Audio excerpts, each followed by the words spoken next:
नमस्कार दोस्तों, स्वागत है आप सभी का साइंस जर्नी में। दोस्तों, आज हम चर्चा करने वाले हैं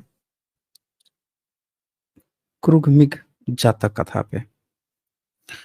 और ये जातक कथा आप जानते हैं कि सैटरडे स्पेशल में हम लोग जातक कथा लेकर आते हैं। तो दोस्तों, इस ये जो जातक कथा है, इसमें दरअसल बुद्ध के जो दुश्मन थे, बुद्ध से जो द्वेष रखते थे, इसको दिखाया गया है, हाइलाइट किया गया है। आपको जानकर एक बात बड़ी हैरानी होगी, ताज्जुब होगा कि यार बुद्ध जैसे महान व्यक्तित्व से भी कोई नफ़रत कर सकता था क्या? आप सोचेंगे यार बुद्ध ऐसे व्यक्ति थे कि जो दुश्मन से दुश्मन व्यक्ति हो उससे इतना प्यार से बात करते थे। मतलब हत्यारा और कातिल भी उनकी बातें सुन के उनका शिष्य बन जाता था। हुँ? अगर आप जातकों की बात करें, अगर आप त्रिपिटक की बात करें, बुद्धिज़्म की बात करें, तो देखें कि नागों से, साँपों से दोस्ती करना सिखाया। विभिन्न तरह के जीव-जंतुओं से दोस्ती करना सिखाते हैं। कैसे तरह-तरह के जो बंदर से लेके अन्य तरह-तरह के जीव-जंतु हैं, उनको बोधिसत्व बताया जा रहा है ताकि इंसान में और प्रकृति में कनेक्शन हो सके। और ऐसे में बुद्ध का जो भाई है देवदत्त, वो ही क्यों मारना चाहता था? तो ये जातक कथा जो है, इसको हम देखेंगे, इससे आपको क्या मैसेज मिलता है, आप हमें कमेंट करके बताइएगा। इसको शुरू करने से पहले मैं आप लोगों को ये लीगल डिस्क्लेमर दिखा देता हूँ। ये लीगल डिस्क्लेमर है, जैसा कि आप जानते हैं, यहाँ पे जो भी बातें होती हैं, जो भी प्रेज़ेंटेशन होती हैं, जो भी डिबेट्स होती हैं, इसका उद्देश्य साइंटिफिक टेम्परामेंट को एनकरेज करना है। और जो कोई भी बाहर से वक्ता आते हैं, जो भी डिबेट करने आते हैं, वो जो भी अपनी बातें रखते हैं, वो उनकी अपनी रिस्पॉन्सिबिलिटीज़ है। छोटा-सा ही कहानी है, तो जैसे ही प्रेज़ेंटेशन खत्म होता है, जैसे ही जातक कथा ये खत्म होती है, मैं मौका भी देता हूँ, कुछ लोग जिनको डिबेट करना है, जुड़ के डिबेट भी कर सकते हैं। तो आप तैयार रहें, जैसे ही प्रेज़ेंटेशन खत्म होगा, मौका दिया जाएगा। चूँकि छोटा सेशन रहता है, तो हम लोग 1 आवर से ज़्यादा यहाँ पे बातें नहीं करते। तो चलिए शुरू करते हैं, क्या है कुरुग मृग जातक कथा? तो ये 21वां जातक कथा है और ये जो जातक कथा है, इसमें दिखाया गया है कि शास्ता यानी कि तथागत जो हैं, वो वेलू वन में विहार कर रहे थे और उनकी इस बात को भिक्षुगण लिख रहे हैं कि तथागत जब वेलू वन में विहार कर रहे थे, तो देवदत्त के बारे में उन्होंने क्या कहा? अब ये भिक्षु ये बताने की कोशिश कर रहे हैं, किरदार क्या चूज़ किए हैं, एक शास्ता यानी तथागत और दूसरा उनका जो कज़न है देवदत्त उसको। अब वर्तमान कथा क्या है यहाँ पे? तो वो ये कहते हैं, ये जातक कथा कहने की क्यों ज़रूरत पड़ी? तो उसका प्रसंग क्या था? तो वो ये है। इसमें कहा जाता है कि एक समय धर्म सभा में भिक्षुगण लोग, धर्म सभा कहा जाता है बुद्धिज़्म में, जो भिक्षुगण होते थे, वो सब आपस में बैठ के जब चर्चाएँ करते थे, धम्म की बातें करते थे, तो उसको कहा जाता था ये धम्म सभा है। उसी का अनुवाद करके धर्म सभा हो जाता है। समझे ना? जब हिंदी अनुवाद करेंगे तो वही धम्म सभा को धर्म सभा कहा जाता है। आजकल आप देखेंगे कि पाखंडी जो गोबर गोमूत्र पीते हैं, खाते-पीते हैं, वो सब भी कहते हैं हमारे यहाँ वही धर्म सभा। अबे तुम लोग के यहाँ कौन-सी धर्म सभा होती है भाई? हमें समझ में नहीं आता ये क्या करेंगे? गोबर गोमूत्र खाने से दिमाग काम कैसे करेगा? हुँ? धम्म की बातें करने के लिए आपके अंदर ह्यूमैनिटी होनी चाहिए। आपके अंदर हर इंसान, पीड़ित इंसान की समझ होनी चाहिए। और जो जाति के आधार पर कह रहा है हम ऊँचे हैं, वो नीचा है, वो धर्म सभा क्या करेगा बे? कहाँ समझ में आएगा उनको? तो इस बात को हमें समझनी चाहिए, बुद्धिज़्म का शब्द है। ये सब आजकल कॉपी पेस्ट मार के ये दिखाने की कोशिश कर रहे हैं कि इनके यहाँ भी कुछ है। सब टोटल कॉपी पेस्ट बुद्धिज़्म का। क्योंकि जानते हैं कि बुद्धिज़्म से परफेक्ट पूरी दुनिया में कुछ भी नहीं है। समझ रहे हैं ना? कॉपी पेस्ट कोई क्यों मारता है? कब मारता है? तभी मारता है जब उसको पता चल जाता है कि इससे बेहतर, इससे परफेक्ट हो ही नहीं सकता कुछ भी। जब वो ये बात को पूरी तरह से आश्वस्त हो जाता है, तो अब क्या करता है? कहेगा कंपनी तो हम नया खोलेंगे, लेकिन एक काम करते हैं ना, उसका डुप्लीकेट करते हैं। उसकी वीडियो है, उठाते हैं, कॉपी पेस्ट अपने में लगा देते हैं, उसके नाम पर तो हमारा भी व्यूज़ आ जाएगा। करते हैं सब ना आज की डेट में, बहुत सब करते हैं। बस ऐसे ही आप समझिए कि क्योंकि वो जानते हैं कि उसका जिसका वीडियो हम लगा रहे हैं, उसके कंपेयर में हम वो क्वालिटी नहीं दे पाएँगे। वो जानते हैं इस बात को, कि हम जब बोलेंगे तो हमको कोई पूछेगा नहीं, तो उसको उठा के लगा देते हैं। और ये पूरी दुनिया में आप देखें कि जितने बड़े-बड़े चैनल्स हैं, बड़े-बड़े यूट्यूबर्स हैं, उनका सब उठा के कुछ लोग जो हैं यही काम कर रहे हैं। तो वही हाल यहाँ पे भी है। जब कोई बुद्धिज़्म के शब्दों की चोरी करता है, तो इससे ये पता चलता है कि उसके पास बेहतर देने के लिए कुछ भी नहीं है। और बहुजन, एससी, एसटी, ओबीसी आप कहाँ फँसे हो? हुँ?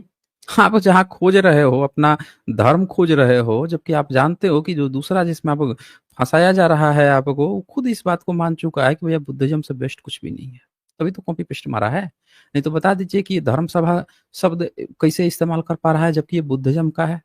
दिखा देगा आपने किताब में कहीं पे कि धर्म सभा इनके यहाँ कोई भी एविडेंस मिल जाएगा इनके यहाँ का?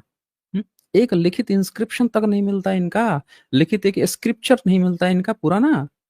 खैर, तो क्या होता है कि भिक्षुगण जो हैं वो आपस में बैठ के बात कर रहे थे।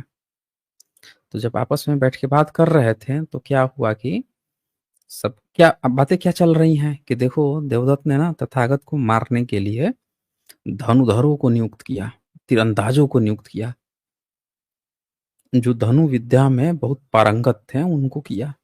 शिला फेंकी, पत्थर लेके पहुंच गया, पत्थर ऊपर से गिरा देंगे भैया मर जाए ये। हम्म?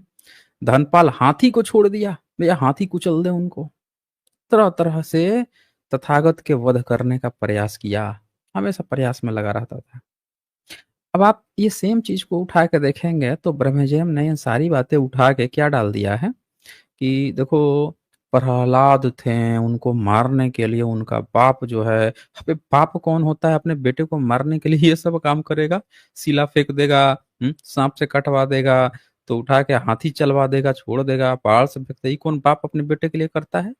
झूठी अनर्गल कहानियां, जबकि एक्चुअल कहानियां जातकों की हैं, बस उठा के कॉपी पेस्ट मार लेना इनको कहीं पे भी अपने।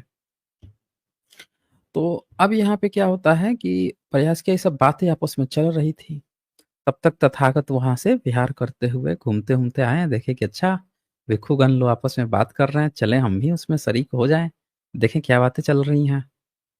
तो बुध आए, आसन वासन बिछाए, बिछा बिछा के बैठे वहां पे, और भिक्षुओं से पूछते हैं, भिक्षुओं क्या बातचीत चल रही है? कहते सब बनते, देवदत्त आपके वध का प्रयत्न करता है, सो हम लोग बैठ के उसकी निंदा कर रहे हैं। तो शास्त्रा जो है तथागत कहते हैं कि देखो पहली बार नहीं हुआ है,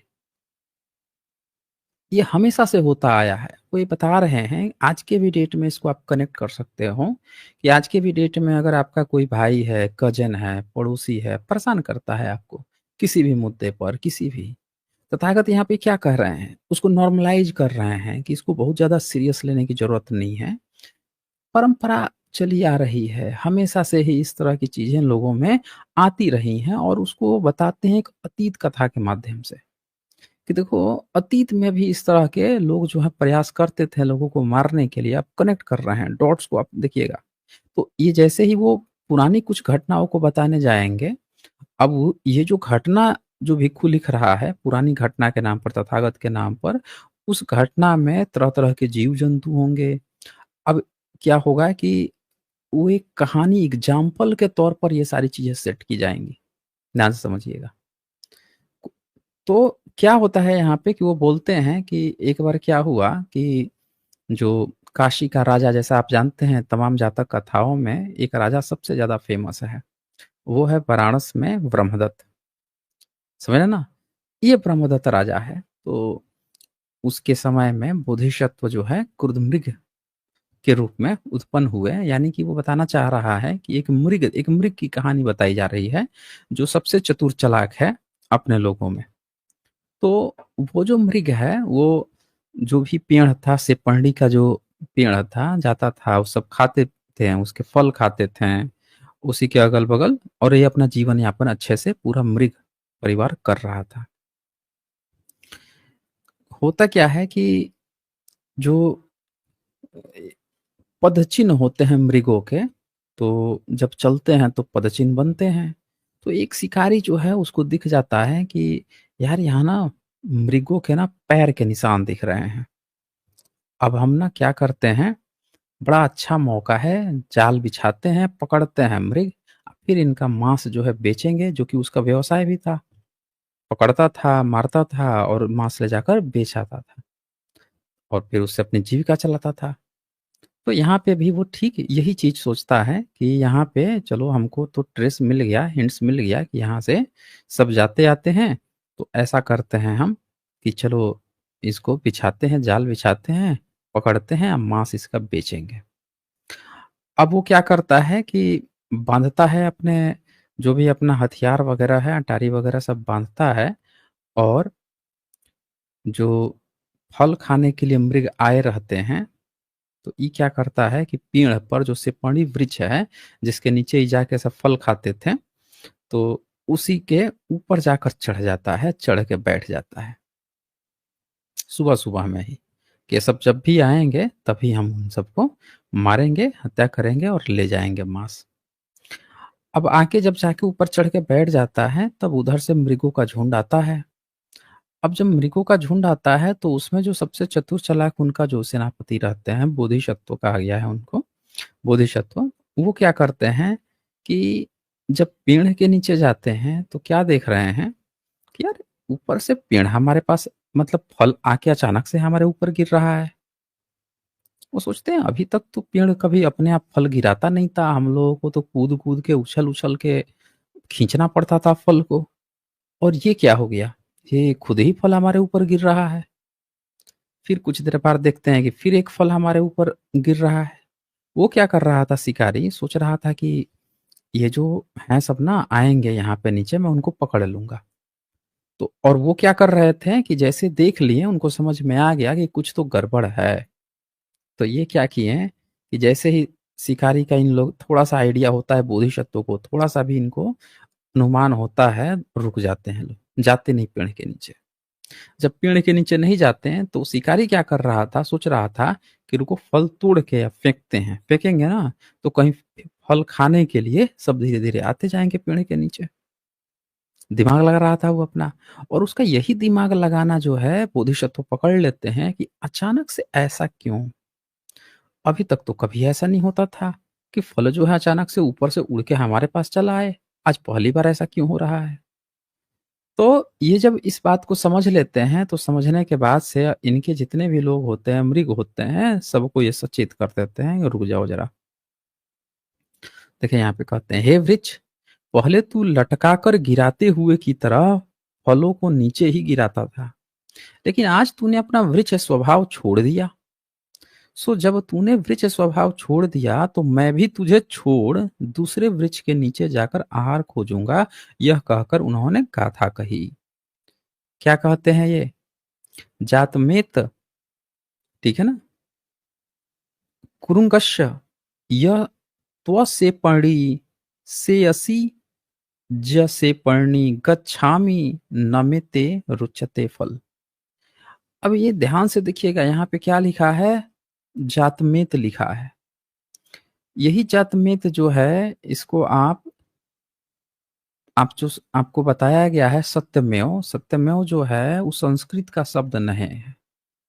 सत्यमेव जयते जो शब्द है वो संस्कृत का शब्द नहीं है, याद रखिएगा दोस्तों। अगर संस्कृत में ले जाएँगे तो उसका क्या मतलब होगा, सत्यमेव जयति हो जाएगा। ये सब बुद्ध वो पाली के शब्द हैं। जैसे यहाँ आप देखें नीचे वाले लाइन में ज से पर्णी गच्छामि, यहाँ गच्छामि जो शब्द है ये पाली का शब्द है। और कुछ धूर्त मूर्ख हैं, बेवकूफ़ हैं, 5वीं में 5 बार फेल हैं, सस्ता माल फूँक के नाले में पड़े रहते हैं, वो सब क्या कहते हैं, बुद्धं शरणं गच्छामि को क्या समझते हैं कि इसमें गच्छामि जो है ना ये संस्कृत है। आप बुद्धं बोल दिए या शरणं बोल दिए या गच्छामि तो ये संस्कृत का है। अगर बुद्ध के समय संस्कृत नहीं था तो लोग ऐसा काहे बोल रहे थे? संस्कृत में काहे बोल रहे थे? अब वो जो 5वाँ में 5 बार फेल हुआ है उसको कभी पता चलेगा कि संस्कृत में और पाली में क्या अंतर होता है? यहाँ देखिए इसमें। अपनी आँखों से देख लीजिए। एक आता है एक गपोड़ी लाल, हमने बताया कि बुद्धं शरणं गच्छामि होता है, तो कहता है अच्छा ठीक है, बुद्धंग मान लिए, शरणंग मान लिए, लेकिन गच्छामि शब्द हम कैसे मान ले कि संस्कृत का था? देख लो बेटा, देख रहे होगे अगर आंखें खुली हुई होगी, नहीं होगी तो भी देख लेना, पंचगव्य पे मार के आके देख लेना, देख लिया करो। जातक कथाओं में आपको कई सारी पोल खुलती हैं, बहुत सारी पोल खुलनी है। तो यहाँ पे भी आप देख सकते हैं कि ये यहाँ पे साफ साफ लिखा है, अज से ज से पढ़ी गच्छामी, यहाँ शब्द आया है गच्छामी, ये किसका है? बुद्धिज्म का, प्रॉपर बुद्धिज्म, पाली का शब्द है दोस्तों, कोई संस्कृत संस्कृत नहीं है। अच्छा, इसके तो ये क्या कहते हैं यहाँ पे, हे से पढ़नी, यह जो तू मेरे आगे विशेष रूप से फल फेंक रहा है, उसने कुरुंग मृग को मालूम हो गया है, इसीलिए मैं अब दूसरे से पर्णी वृक्ष के नीचे जाऊंगा। मुझे तेरे फल अच्छे नहीं लगते। मतलब वो समझ आते हैं कि वृक्ष तो एक स्थिर चीज है और ये अपना स्वभाव कैसे बदल दिया। अब भले ही वो शिकारी नहीं दिख रहा है, लेकिन ये पेड़ खुद ही अपना फल हमारे तरफ फेंके पड़ा है। इंसान कोई दिख नहीं रहा है, ये कैसे, इसने स्वभाव बदल दिया, यानी कुछ गड़बड़ है, यानी हम लोग को यहाँ नहीं खाना चाहिए। सीधे बोल देते हैं कि अब मैं तो दूसरे पर जा रहा हूँ, यहाँ हमको कुछ गड़बड़ लग रहा है। इसका स्वभाव ही कुछ तो परिवर्तन हुआ है, ताड़ जाते हैं।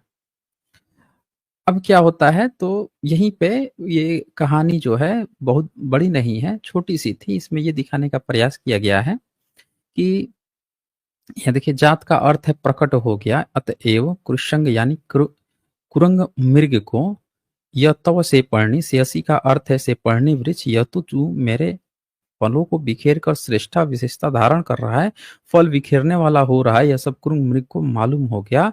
न मेते रुचते फल, इस प्रकार फल देते हुए मैं तेरे फल मुझे अच्छे नहीं लगते, तू ठहर, मैं दूसरी जगह जाता हूँ, कह चला गया। तो ये यहाँ पे ये कहानी है, वहां से चला जाता है और तथागत अब यहाँ पे दिखाते हैं कि ये जो वो था, मतलब ये जो स्टोरी थी, ये जो आपको बताया गया, इसमें जो शिकारी था वो समझिए कि देवदत्त है, और इसमें जिस मृग ने ये दिमाग लगा लिया, समझ लिया कि यहाँ पे गड़बड़ है, वो हमारे मारने का प्रयास कर रहा है, तो अपनी बुद्धिमत्ता से बिना किसी को कुछ बताए हुए, बिना देवदत्त पे आरोप लगाए हुए, उसने शिफ्ट कर लिया, दूसरी जगह पे निकल लिया।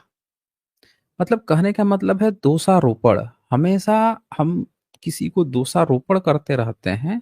दोषारोपण से बेहतर है कि दोषारोपण की बजाय हम अपने आप को किस तरह से सेफ रखें, इस पर ज्यादा फोकस करना चाहिए। सॉल्यूशंस, दोषारोपण से सॉल्यूशन नहीं मिलेगा। दूसरों में आप दोष तो दिखा देंगे, मान लेते हैं वो धूर्त है, वो चेंज होने का नाम नहीं ले रहा है, और आप रोज उसमें दोष दिखा रहे हैं। समझ रहे हैं? सास हैं, बहू हैं, डेली जो है एक दूसरे पर दोषारोपण हो रहा है, सुधरने में से कोई नाम ले नहीं रहा है। पति है, पत्नी है, झगड़ा शुरू हो गया है, दोषारोपण हो रहा है, तुम ये नहीं करते, तुम वो नहीं करती, दोषारोपण चल रहा है, असुधर कोई नहीं रहा है। तो क्या होता है इससे?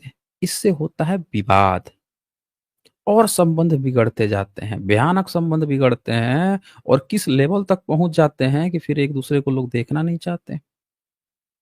तो क्या बेहतर है? यहाँ पे ये बेहतर आपको है कि बिना किसी दोषारोपण के आप अपना रास्ता निकल लेता है, वो अपना बचाव कर लेता है। अब ये मत समझिएगा कि ये जो मैंने बताया है एग्जैक्टली इसका यही मतलब है, ये मैंने एक एग्जांपल दिया है। मैं आप लोगों से कहूंगा कि आप लोग जो हैं कमेंट करके बताइए कि ये जातक कथा आपको क्या बताना चाहता।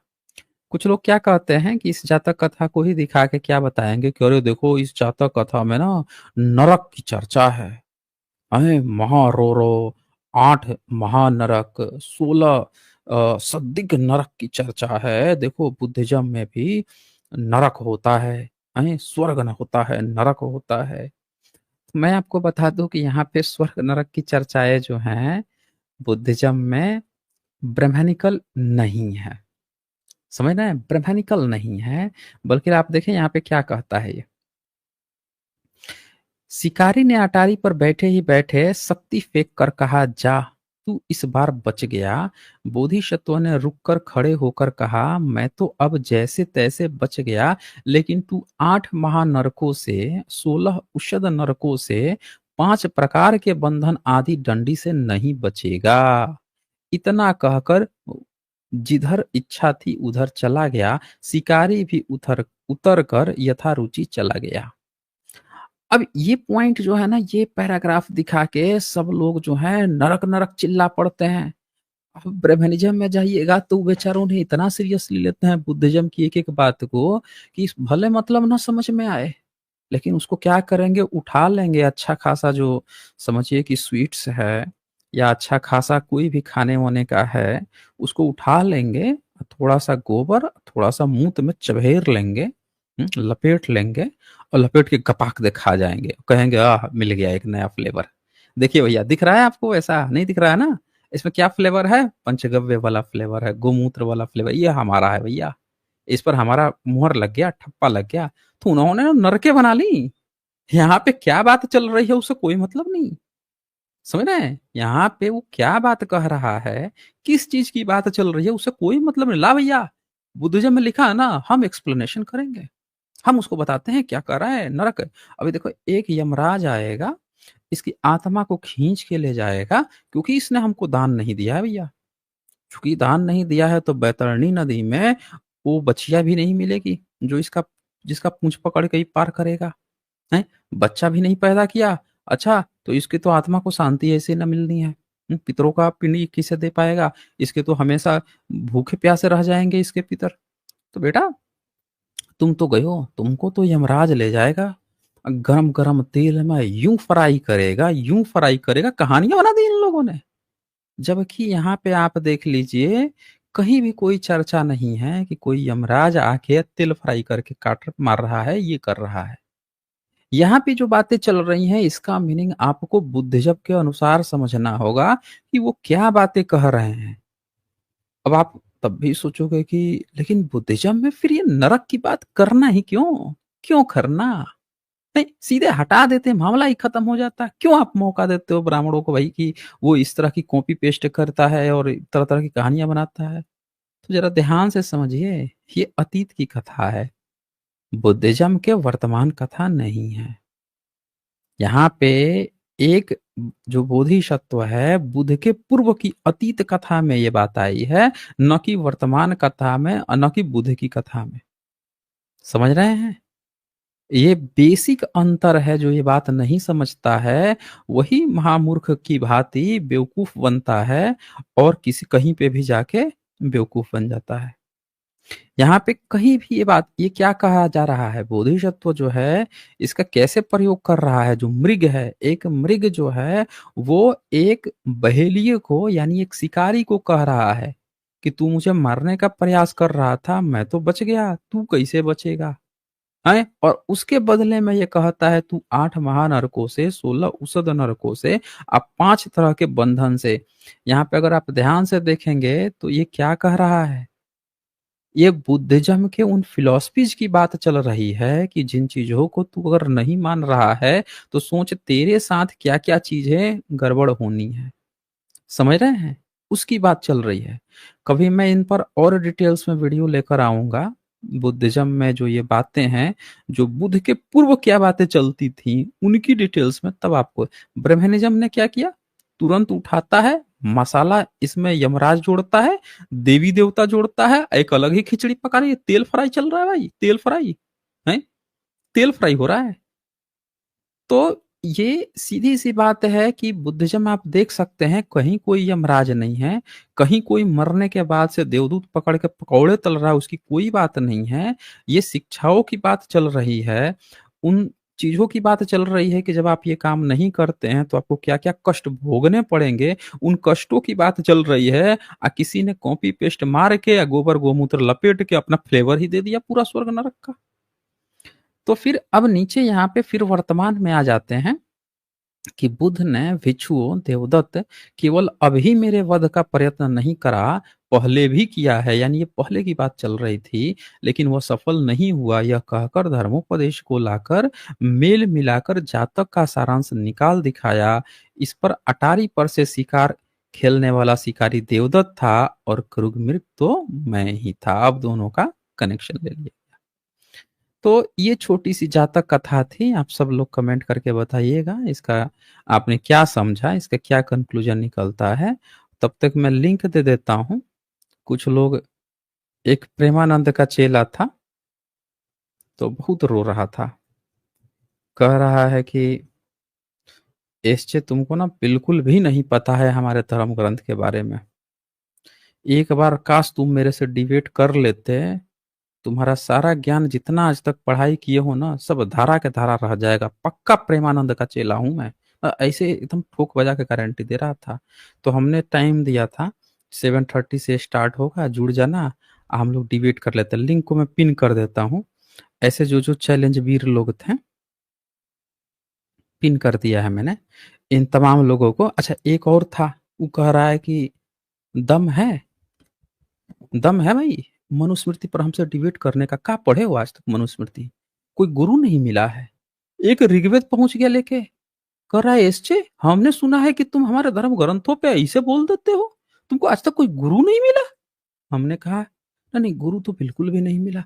कह रहा है हमको तुम गुरु बनाओ, ऐसा ऋग्वेद पढ़ाएंगे ना, फिर कभी दोबारा ना नाम नहीं लोगे। सीधे तुम बात करोगे ना, मतलब मुस्लिमों की बात करोगे, पाकिस्तान की बात करोगे, तुम फिर कभी आंख नहीं उठा पाओगे। मैं तुम्हें ऐसा ज्ञान दूंगा। मैंने कहा अच्छा, आ जाना भैया, 7:30 पे हमारा होगा, आज आ जाना या संडे को आ जाना। संडे को मैंने कहा कि ले आज ही आना भैया, संडे के कौन इंतजार करेगा। मतलब आप सोचे, ऐसे ऐसे धुरंधर पता नहीं कहाँ कहाँ से गुफा से चले जाते हैं। तो मैंने लिंक पिन कर दिया है। अब देखते हैं कि आया है कि नहीं आया है। ऐसे जो भी लोग कमेंट वीर थे, पूरा जो हमको धर्म ग्रंथ पढ़ाना चाह रहे थे, किताब खोल के एक एक चीज बताना चाह रहे थे, उन लोगों का, तमाम लोगों का स्वागत है। ऐसे ही लोगों को तो मैं खोजता हूँ।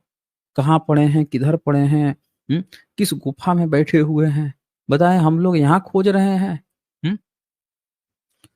मतलब पूरे शहर में ढिढोरा पड़ा हुआ है, हैं? अब बगल में छोरा पड़ा हुआ है। तो आ जाओ, जिनको भी डिबेट करना है आइए, जुड़िए, जुड़ के जरा डिबेट कर लीजिए। जरा हम लोगों को समझाइए भैया क्या है धर्म ग्रंथ में। अच्छा, यहाँ पे सदाशिव शिंदे जी लिखते हैं सभी डाउट क्लियर हो गए, धन्यवाद सर, नमो बुद्धाय सर। जी बहुत शुक्रिया जी आपका सदाशिव शिंदे जी। तो जिनको भी डिबेट करना है, जो लोग भी हैं आ जाए। तब तक यहाँ कोई गायत्री गौतम आए हैं, इनको मेट करता हूँ। हाँ जी, गायत्री गौतम जी बताइए क्या कहना चाहते हैं। आपकी माइक म्यूट है। हाँ बोलिए। नमो बुद्धाय, जय भीम सर। हाँ जी, नमो बुद्धाय, जय भीम। बहुत बहुत धन्यवाद सर, आज मैं पहली बार जुड़ रही हूँ आपके स्टूडियो में। ओके जी, बताइए। जी। एक सर मुझे डिस्कशन करना था, मुझे क्वेश्चन था हम्म। आपसे। जी ओके। मैं रेकी पावर हीलिंग के बारे में जानना चाहती हूँ सर। आप बड़ी खतरनाक क्वेश्चन लेके आ गई हैं। आप मतलब बुद्धिज्म के बारे में मुझसे कम पूछा कीजिए, भिक्षु लोगों को ज्यादा पकड़ा कीजिए, ठीक है ना।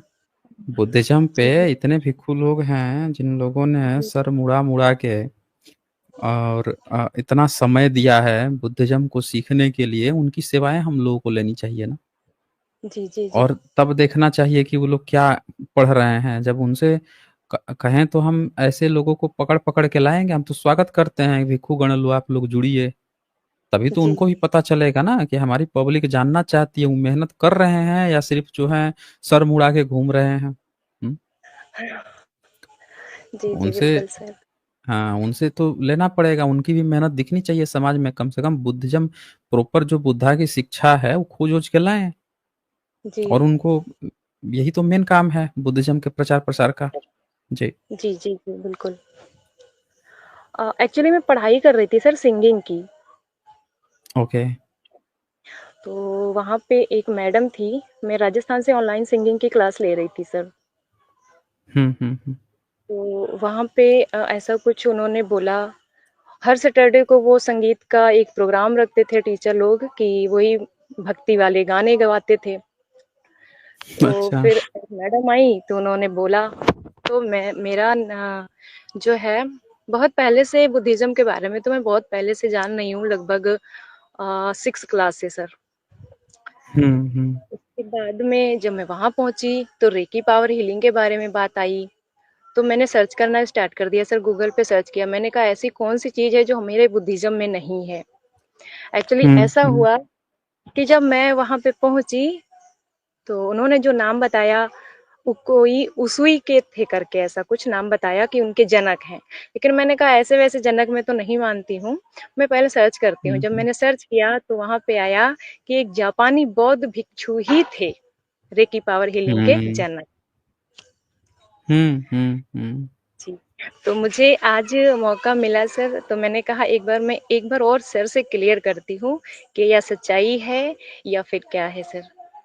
वो तो लोग बहुत अपने में करते हैं ना कि मेरा ही है, मेरा ही है, सब कुछ उनका ही है। लेकिन बिलीव अब तो होता नहीं बिल्कुल भी। देखिए, आपने कहा ना, आप बिल्कुल सही कह रही हैं, सर्च करने पर भी आपने जो बात कही है, वही आ रहा है। जी, वही ये आता ही है सर। सिम नहीं, देखिए, ये सर्च सिंपली लिख दीजिए, रेकी पावर हीलिंग, तो पावर लिख के आ हीलिंग जी, गया।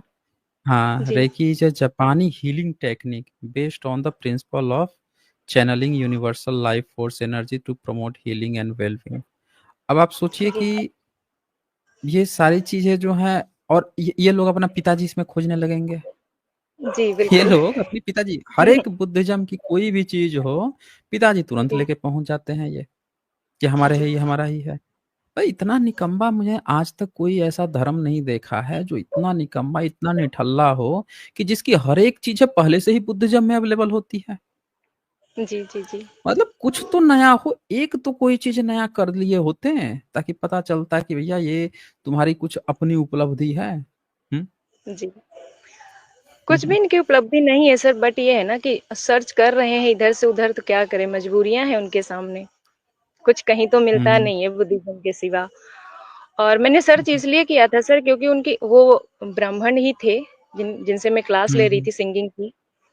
तो एक्चुअली हुँ, मैं बुद्ध हुँ, कथा और ये मंच शो प्रोग्राम भी करती हूँ अपने समाज के। ओके। तो हुँ, हुँ, इसलिए मैं सिंगिंग के लिए, कुछ लोगों ने बोला कि आपका वॉइस ठीक है, तो आप थोड़ा अगर सिंगिंग क्लासेस कर लेंगे तो और बेटर हो जाएगा। तो मैं कर रही थी। एक्चुअली हुँ, हुआ वो कि वो ब्राह्मण थे, तो हर सैटरडे को इनका एक शो रहता था कि सिर्फ वही भक्ति हरे कृष्णा वाले, या तो फिर कोई ये जो अभी नवरात्रि आएगी, फिर कृष्णाष्टमी आएगी, फिर ये क्या चल रहा है अभी श्रावण, उसके उपलक्ष्य में सब वही शंकर जी के गाने गाओ और फिर उन्हीं की धुन, उन्हीं की लय। तो फिर मैं बहुत बोर हो गई थी सर। एक ही साल मैंने फी हुँ, तो भरा, मैं बहुत परेशान हो हुँ, गई। मैंने कहा हुँ। बस जल्दी मेरा 1 ईयर कंप्लीटेड हो और मैं निकलूँ यहाँ से। देखिए, मुझे बहुत खराब लगता था। ब्राह्मणों की सबसे बड़ी प्रॉब्लम क्या ये है कि वो जी, किसी भी पोस्ट पे पहुंच जाएं, मूर्खतापूर्ण बातें करना, मूर्खतापूर्ण चीजों को ढोना नहीं छोड़ते वो। जी, जी, ये जी, बिल्कुल। ब्राह्मणों की सबसे बड़ी जो है भारत में पाई गई है। और उनके अंदर का जो ब्राह्मणवाद है वो छूटता नहीं है। मतलब जी, आपको बिल जब लगेगा ना कि इस ब्राह्मण का सारा ब्राह्मणवाद अब खत्म हो चुका है, तो वो तुरंत ही आपको बता देगा कि मैं ना ब्राह्मण फैमिली से हूँ। तब तक वो बता देगा जी, आपको। मतलब आपका जी। भ्रम टूटने नहीं देगा कि मैं मैं कोई वो नहीं हूँ, रेशनल वगैरह नहीं हूँ। तुरंत बता नहीं, देगा नहीं। अपना। और वो मुझसे तर्क भी कर रही बराबर मैडम। मैंने कहा मैडम आप गूगल तो करिए, इसमें आ हुँ, क्या हुँ, रहा है? तो बोली नहीं वो अब ऐसे ही तो गूगल है। मैंने कहा ऐसे ही गूगल थोड़ी ना है। गूगल है तो गूगल है, आप सर्च करें, जो आ रहा है उसको पूरा पढ़िए। पावर हीलिंग मैंने भी इस चीज को उनसे सीखा नहीं सर, लेकिन मैंने प्रैक्टिकली करके देखा। ये बात रियल हुँ, है सर। हुँ, बुद्धिज्म को लोग बहुत हल्के में ले रहे हैं। अभी तो अम्बेडकरवादी कहते हैं, लेकिन बुद्धिज्म में बहुत कम ही लोग घुस पा रहे हैं सर अंदर, डीपली नहीं जाना चाहते हैं। लेकिन जब मैंने प्रैक्टिकल किया सर पावर हीलिंग का, मैंने सीखा नहीं, उनको पैसा नहीं दिया, उनको कुछ फी नहीं भरी, और मैंने अपने आप हुँ, से हुँ, प्रैक्टिकली करके देखा। मैंने कहा देखती हूँ, ट्राई करने से तो सब कुछ हो ही जाएगा। फिर मैंने हुँ, हुँ, हुँ, अपने ऊपर ट्राई किया सर। सबसे पहला मैंने जो हुँ, प्रैक्टिकल किया वो अपने ऊपर, चेस्ट पेन हो रहा था मुझे, मैंने अपने ऊपर किया। थोड़ा मुझे राहत मिली, थोड़ा विश्वास के साथ, एक बिलीव्ड होता है सर। तो हुँ, उसके बाद हुँ, में हुँ, अभी लास्ट गर्मी में मेरा भाई का तबीयत खराब हुआ। तो उसने भी यही हुँ, बोला हुँ, मेरा सर दर्द बहुत हो रहा है, ये हो रहा, वो हो रहा। तो मम्मी को मैंने एक छोटा सा ऑयल रखा था, मैंने कहा मम्मी इनको लगाओ, देखो कुछ आराम मिलेगा। तो जब उनको आराम नहीं मिला सर, मम्मी ने लगाया उन्हें हुँ, आराम हुँ, नहीं मिला, तो फिर वो चिल्लाने लगे, कहने लगी बहुत सर फट रहा है। मैंने कहा अच्छा रुको, मैं थोड़ा सा 2 मिनट थोड़ा और ट्राई करती हूँ। मैंने अब वो चीज थी मेरे अंदर सर, कि मैं प्रैक्टिस करती हुँ, हूँ कि पहला तो अपने ऊपर किया था ट्राई, अब मैं भाई के ऊपर करती हूँ। मैंने जैसे ही सर भाई का अपना सर पकड़ा, तो हुँ, हुँ, 2 मिनट बाद मैंने कहा, "ये बताओ भैया कुछ राहत मिली?" तो बोले, हुँ, "हाँ, कुछ-कुछ राहत है।" तो मैंने कहा, क्या हो गया है हुँ, मुझे, मेरे हाथों में मुझे बहुत सर अचंभा लगा। मैंने कहा ये कैसे हो रहा है? अभी मम्मी ने तेल लगाया, ठंडा ऑयल लगाया, मालिश किया, कुछ नहीं। मेरे हाथों में तो कुछ नहीं। तो बोले भैया, बोले क्या लगा रहे हो? मैंने कहा कुछ नहीं, मेरे हाथों में तो कुछ नहीं है। तो उसके बाद में उनको राहत मिली, फिर वो सो गए। अभी सर हुँ, लास्ट ठंडक में मेरी एक फ्रेंड है गोरखपुर से, लेडीज है, तो ओके, उनको वहाँ पे उन्होंने इलाज कराया सर। उनको गले में दिक्कत थी ब्लड कैंसर का, लेकिन उनको वहाँ पे कुछ आराम नहीं मिला, वो सो ही नहीं पा रही थी। तो मैंने कहा आप ओके, वहाँ परेशान हो रहे हो, उन्होंने मुझे सारी हकीकत अपनी बताई, सारी परेशानी बताई। मैंने कहा आप आ जाइए लखनऊ में, मैं लखनऊ से हूँ सर। तो मैंने हुँ, कहा आप हुँ, यहाँ पे आ जाइए, मेरे से जो हो सकेगा मैं कर सकती हूँ आपके लिए। तो वहाँ पे मेडिकल कॉलेज में गई, तो उनके हस्बैंड भी साथ में आए, तो बोले ये सो नहीं पाती हैं, रात में सोती नहीं है, इतना इनको दर्द होता है। मैंने कहा अच्छा ठीक है, अब सोने के लिए तो अगर डॉक्टर कुछ पेन का दर्द वो टेबलेट दे रहा तो ठीक है, नहीं तो फिर क्या किया जा सकता है।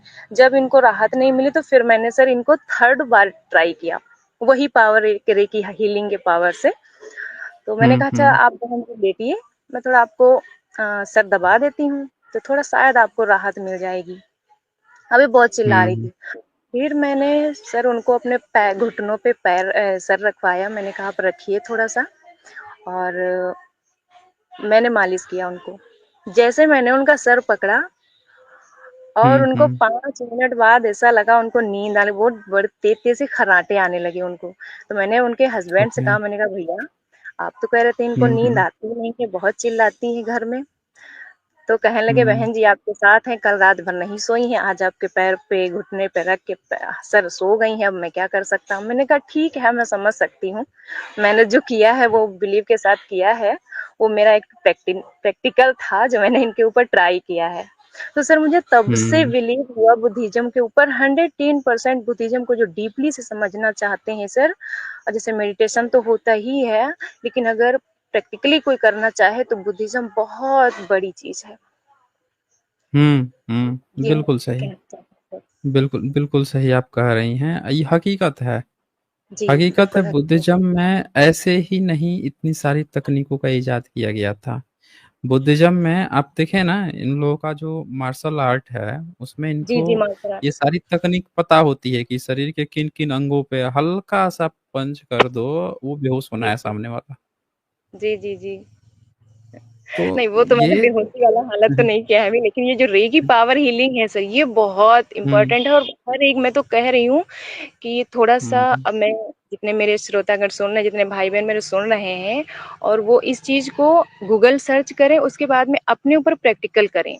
किसी भी प्रकार की दर्द हो या कुछ भी ऐसा परेशानी हो, वो थोड़ा-सा उनको राहत ज़रूर मिलेगी उस समय। भले ही बाद में डॉक्टर के पास तो जाना ही पड़ेगा सर, लेकिन तुरंत हुँ, उनको ज़रूर आराम मिलेगा, ये मेरा बिलीव है। हुँ। नहीं बिलीव नहीं बुद्धिज़्म का वैसे भी चिकित्सा विज्ञान फ़ेमस है और ये हकीकत है, इसमें कोई भी दो राय नहीं है। ठीक है, ओके। ओके, नमो बुद्धाय, जय भीम सर। हाँ, जय भीम, नमः बुद्धाय जी। बहुत अच्छा लगा सर आपसे बात करके। मैं काफ़ी आपके 2021 से मैं आपके लगातार वीडियो सुनती हूँ सर, लगातार, चाहे वो साइंस जर्नी हो, चाहे वो रेशनल वर्ल्ड हो, या अनटोल्ड हिस्ट्री, सम्यक कल्चर, कहीं पर भी हो, छूट नहीं सकता है सर। हुँ, हुँ। ठीक जी, है, बहुत ओके, बढ़िया। बहुत बहुत ठीक है धन्यवाद सर। गायत्री जी। हाँ, thank you sir. Thank you. चलिए आगे बढ़ते हैं हम लोग और है भाई कोई डिबेटी? वो आए नहीं सब क्या? जो ज्ञान दे रहे थे सब उसमें कोई गंगा सिंह आए हैं, इनको म्यूट करता हूँ। हाँ जी, गंगा सिंह बताएँ क्या कहना चाहते हैं? जय भीम सर। हाँ जी, जय भीम जी, बताइए। सर वह आज थोड़ा आपसे बात करने का जरा वो हो रहा था, पहली बार जुड़ा हूँ। वीडियो में आपकी बहुत दिन से ओके, देखता हूँ। मैं भी एक पहले ये मान लो क्या मोदी भक्त था। अच्छा, क्या बताऊं, मैं भी एक बहुत मनुवादी था, बहुत तगड़ा। तो कैसे लेकिन सर मनुवादी जब से से कैसे आपको एसजे की वीडियो कंटेंट कैसे पसंद आने लगा, वो बताइए आप। सर एक हम लोग एक संगठन चलाते हैं ओबीसी महासभा के नाम से। अच्छा जी, ओके। तो उसमें हम सब एससी एसटी ओबीसी और माइनॉरिटी सब लोग मिलकर के काम करते हैं। हक और अधिकारों की हम आवाज उठाते हैं लोग। जब से हम्म हम संगठन से जुड़े हैं, दिल्ली से हैं हम लोग, तो हम्म। जब से हम संगठन से जुड़े हैं और लोगों से मिले, फिर धीरे धीरे धीरे धीरे लोगों ने बताया कि आप साइंस जर्नी सर की वीडियो देखा करो। हम्म। तो कंटिन्यू एक डेढ़ साल से मैं आपकी वीडियो देखता हूँ। और सर जो आप काम कर रहे हो, बाबा साहब के बाद दूसरा नंबर आपका आता है। जितना भी श्रेय दिया जाए आपको, बहुत ही कम होगा। नहीं, ये तो आप सबका बड़प्पन है कि आप लोग इतने बड़े बड़े वर्ड्स मेरे लिए इस्तेमाल करते हो, पर इसका सारा क्रेडिट जो है आप लोगों को, हमारे सभी दर्शकों को, सब लोगों को जाता है जी। सर क्या बताऊं, असल में जो आजकल मनुवादियों ने जो हमारा हाल कर रखा है, लेकिन बाबा साहब ने हमारे लिए बहुत कुछ दिया, लेकिन हम लोगों ने उनको ना पढ़ा, हम ना ले पाए, इस जगह पे पहुंचे नहीं। ये सबसे बड़ी हम लोगों की कृपा है, वो है गलती। हम्म। कुल मिला के बहुजन समाज को अपने घर वापसी करना ही पड़ेगा, अपने पुरखों को पढ़ना ही पड़ेगा, और तभी जाकर कुछ बड़ा बदलाव हो सकता है सर जब से है मैंने ना। महात्मा बुद्ध की जो किताबें पढ़ी हैं, थोड़ा बहुत जो पढ़ा है, मैं ज्यादा पढ़ा लिखा तो हूँ नहीं। मैं असल में सिर्फ 10th क्लास तक पढ़ा हूँ। ओके। लेकिन मैंने जिस दिन से ये महात्मा बुद्ध की, अपने बुद्ध की किताबें पढ़ना शुरू की है, बाबा साहब को पढ़ा, पेरियार साहब को पढ़ा, महात्मा ज्योतिबा हम्म। राव फुले की मैंने गुलामगिरी पढ़ी, उसके बाद तो ये मान लो कि मेरा बिल्कुल मन ही हट गया उधर से जहां मैं था। हम्म। परेशानी थोड़ी सी ये है कि हम जिस समाज से आते हैं, हमारा समाज जो है बहुत ही उसमें मनुवाद में डूबा हुआ है। तो हम लोगों को तो दूसरी निगाह से देखते हैं कि तू साला ये हो हम्म। गया, तू वो हो गया, तू फलाना हो गया, तू ढिकना हो गया। बाकी हमारा काम है जो हम कर रहे हैं। हम्म।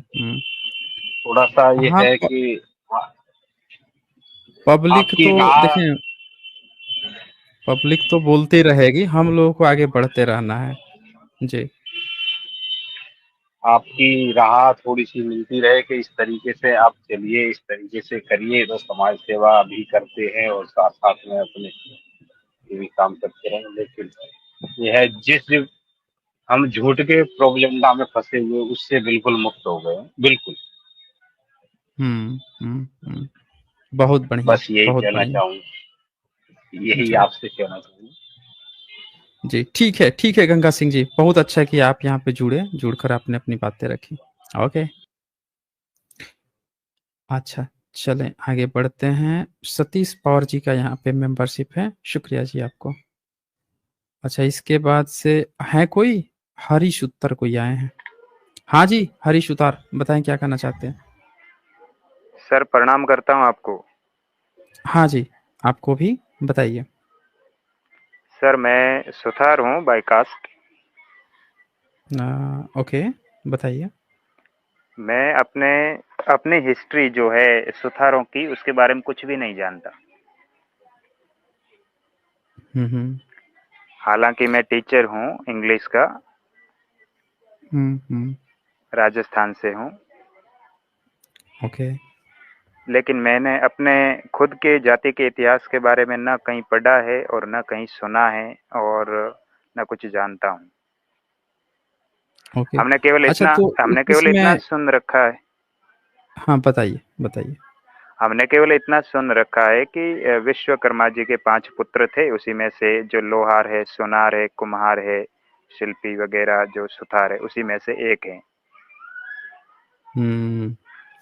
तो अच्छा, मैं तो चाहता हूं सर आप किसमें इसमें थोड़ा किसमें आते हैं मार्गदर्शन करें। आप, मतलब किसमें, एससी एसटी ओबीसी जनरल किसमें आते हैं। सर हम ओबीसी में आते हैं। ओबीसी में आते हैं। देखिए, आपको अगर जी, पता लगाना हो ना, आपको भी अगर ये पता लगाना है कि वास्तव में आपका क्या धर्म था, पुरखों का क्या धर्म था, तो उसका जी, लिटमस पेपर है, आप ये चेक कीजिए कि आपके घर में आपके पुरखे हैं, क्या उनको संस्कृत आती थी? क्या नहीं उन्होंने सर, संस्कृत में कोई पीढ़ी दर पीढ़ी किताब ढोकर लेकर आए हैं? जी बिल्कुल नहीं, क्या वो लोग अंग्रेजों के आने से पहले एजुकेटेड थे? बिल्कुल नहीं। हुँ। तो यहाँ से आपको एक मोटा-मोटी पता चल जाएगा कि जब भारत में मुस्लिम आते हैं, तो 2 धर्म ज़िंदा रहता है, एक ब्राह्मणिज़्म और दूसरा जी, मुस्लिम। आपका लेकिन धर्म, हमारा धर्म नहीं ज़िंदा रहता। हुँ, जैनिज़्म भी ज़िंदा रहता है, लेकिन हम लोग तो हुँ, जैन भी नहीं, है ना? जी, जी बिल्कुल, तो अब जब इतिहास हम खंगालते हैं, तो हमें एक ही धर्म गायब मिलता है, हुँ, सिर्फ़ एक धर्म और वो है बुद्धिज़्म। बिल्कुल, तो यहाँ से आप इस तरह से समझ सकते हैं कि हमारा धर्म था नहीं, हम पढ़े-लिखे, जो जैन था उसको जैन के गुरु पढ़ा-लिखा रहे थे, उनके घर का जो है शादी-विवाह सब वो करा रहे थे, ब्राह्मणिज़्म भी था, जज़िया कर नहीं देता था, उसका भी धर्म ज़िंदा था, वो भी पीढ़ी दर पीढ़ी अपनी किताबों को प्रैक्टिस करता था, फिर हमारा धर्म कहाँ गया? तो जी, हम बुद्धिज़्म को ही पूरी तरह से ख़त्म करने के लिए वर्ण व्यवस्था लाया गया, ताकि वर्ण व्यवस्था में शूद्र कह के और इनको जब वोटिंग देने की ज़रूरत पड़ी, तब शूद्र कह के वोट लेने का काम शुरू हुआ। जी, अगर हम पहले से इनके धर्म में होते, ब्राह्मणिज़्म में, तो हमारे भी ये तो खुद कहते हैं कि हाँ, पहले जो है ना कर्म से होता था, कर्म से होता था। कहते हैं ना ब्राह्मण हुँ, कि ना बिल्कुल, पहले ना कर्म से होता था, तो पहले जब कर्म से होता था, तो हमारे घर के भी तो पुरखे कर्म किए होंगे कोई ना कोई, वो भी पीढ़ी दर पीढ़ी लेके आते हैं। जी, ये कैसे हो गया कि तुम्हारी ही जाति वाला अचानक से, जैसे तुमने जातिवाद बनाया, तुम्हारे ही जाति वाले सब पीढ़ी दर पीढ़ी ढो रहे थे, हमारी जाति का एक भी व्यक्ति नहीं था। हुँ? बिल्कुल, तो इसका ये मतलब है कि उनसे हमारा कोई कनेक्शन ही नहीं है। जी इन्होंने बिल्कुल, वर्ण व्यवस्था में शूद्र हमको ज़बरदस्ती ठेल दिया है, और ना हमारा मुसलमान धर्म था, ना हमारा ब्राह्मणिज़्म था, ना हमारा जैन था, सिख भी नहीं है, सिख भी तो लोग बाद में बने हैं, कुछ लोग बने हैं, नहीं बने हैं। तो हमारा जी, एक्चुअल में धर्म क्या था? वो था बुद्धिज़्म, और बुद्धिज़्म में कास्ट व्यवस्था नहीं होती। ये बिल्कुल, तो जिसके धर्म में कास्ट व्यवस्था होती है, वो ना कास्ट कहेगा कि देखो हमारे यहाँ ये हैं, उनके 5 पुत्र हुए, अब पाँचों की 5 जात बन गई। तो आप पूछ दोगे, एक बात बता, तेरे यहाँ जो भी होता है उसके जो बच्चे होते हैं, तब बाप की अलग जाति हो जाती है या बेटा की अलग जाति हो जाती है? ये तो ना बड़ा गजब बिल्कुल, का चक्कर है। राम की जाति अलग हो जाती है, उनका 2 गो बेटा हो गया, लव उसका अलग जाति हो गया, कुश का अलग जाति हो गया, सीता जी की अलग ही जाति हो गई। हैं? बड़ा बिल्कुल, गजब का खेल है। मतलब उनके हुँ, घर में सब इंटरकास्ट है, सारे देवी-देवता सब इंटरकास्ट हैं। पूरा घर ही हाँ, उनका इंटरकास्ट का कॉम्बिनेशन है। तो हम ही बेवकूफ़ हैं जो ऐसी देवी-देवता को मान के कास्टिज़्म फॉलो कर रहे हैं? बिल्कुल, बताइए, इससे क्या पता बिल्कुल, चलता है कि ये सर ये ज़बरदस्ती हम बेवकूफ़ बना रहे हैं। हाँ जी। सर ये तो मैं पूरा आपकी जब से मैंने स्ट्रीम देखी है उससे मुझे कुछ कन्फ्यूजन भी था तो मुझे वो सारी चीज़ें समझ में आ चुकी है। हुँ, अब हुँ। इसमें कोई मेरा तो कोई कन्फ्यूजन ही नहीं रहा कि ये कैसे हुआ सब। हुँ, अभी हुँ। सर हमारी समस्या ये है कि देखो कई जगह तो हमको जांगीड़ कहते हैं, हुँ, हुँ। कई कई जगह जांगड़ा कहते हैं, कई जगह शर्मा कहते हैं, कई जगह सुथार कहते हैं, कई जगह खाती कहते हैं, मतलब इतने सारे ये नाम है जो कि हमारी ही कास्ट के नाम है एक ही। हुँ, हुँ। अब इसमें एक क्या हुआ कि अंगिरा ऋषि करके कोई पता नहीं, मैंने तो कभी उनके बारे में कहीं पढ़ा नहीं है। हुँ, हुँ। अंगिरा ऋषि है तो के उन्होंने मतलब वो सारी गोत्र वगैरह बता रखी है कि भाई सुथारों की उत्पत्ति कैसे हुई। अब जांगीड़ों के पीछे जांगीड़ ब्राह्मण लगाना शुरू कर दिया है। ठीक है। हुँ, और हुँ। इसमें भी देखो अब जो जांगीड़ ब्राह्मण लगा रहे हैं ना वो जनरल की कैटेगरी में चले गए। ये उनको खुद अ, को पढ़े लिखों को पता नहीं है कि हम कितना बड़ा मतलब जांगीड़ ब्राह्मण ये मतलब इस सरनेम को एक्सेप्ट करने के बाद में हमारे साथ क्या धोखा हो रहा है उनको नहीं पता। अच्छा, मतलब ये अपने को जांगीड़ कह के, अपने को जनरल कह के ब्राह्मण में चले गए, तो ब्राह्मण से शादी रोटी बेटी संबंध तो शुरू हो गया होगा इनका। नहीं, बिल्कुल नहीं। अच्छा, मतलब ब्राह्मण भी बन गए और इनको जो है हाँ, वो भी, उनको रोटी बेटी संबंध भी नहीं मिल पाया और रिजर्वेशन भी गया। बिल्कुल, ये चीज़ हो चुकी यहाँ पर। हमारे यहाँ कई घर है, तो हमने पूछा कि भाई आपके जो पीछे अपने जो राजस्व वगैरह में पीछे जो लगाते हैं तो क्या लगाया हुआ है? तो कई कहते हैं हमारे तो हमने तो के जागीर ब्राह्मण करवा दिया।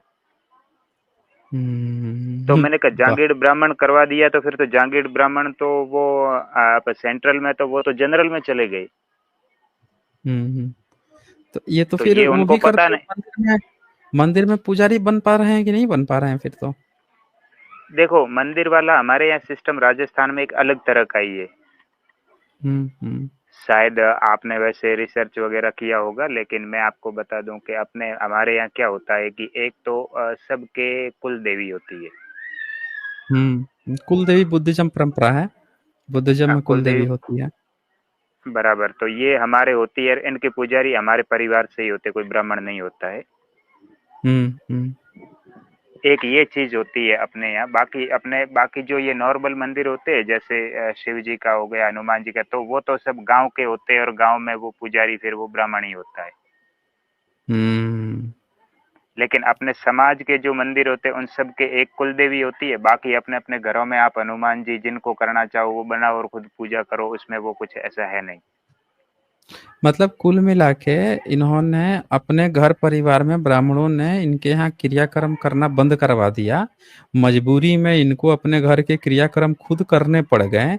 या फिर ये हम कह सकते हैं कि बुद्धिज्म के जाने के बाद से इन ब्राह्मणों से कभी इनका नाता रहा नहीं है, अपने घर का काम खुद ही कर रहे थे।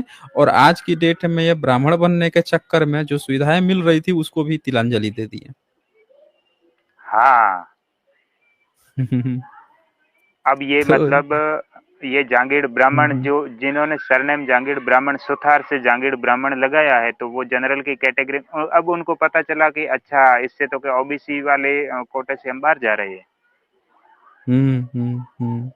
तो अभी मतलब कईयों को ये पता चला, बाकी कईयों को तो ध्यान ही नहीं। क्यों? क्योंकि एक तो उनके हमारे देखो क्या सुथारों में तो सबसे ज्यादा फर्नीचर का काम करते हैं हम्म। और सब बाहर जाके बड़े बड़े उद्योगपति बन जाते हैं कोई, और कोई उनके वहीं काम करता रहता है। तो पढ़ाई लिखाई में तो मतलब जैसे कि मैं एक पढ़ा लिखा हूँ तो टीचर बन गया, ऐसे बहुत कम है। हम्म। तो फिर वो क्या करते हैं, उनको कुछ नहीं पता कि अब ये जनरल ओबीसी में क्या होगा, जनरल में क्या होगा। उनको कोई लेना देना, उनको एक ही चीज लेना देना है कि हमारा धंधा अच्छे से चले, हम बाहर चले जाए अच्छे से, बस यही है, और कुछ है नहीं उनको पता। मतलब कुल मिला के उन्होंने अपने जो बच्चे हैं, जो प्रतिनिधित्व उनको मिल रहा था गवर्नमेंट के रूप से, उस पर भी उन्होंने कुल्हाड़ी चला दी है जाने अनजाने में, उनको पता ही नहीं हाँ चल ये पाया। बिल्कुल हम्म। सर।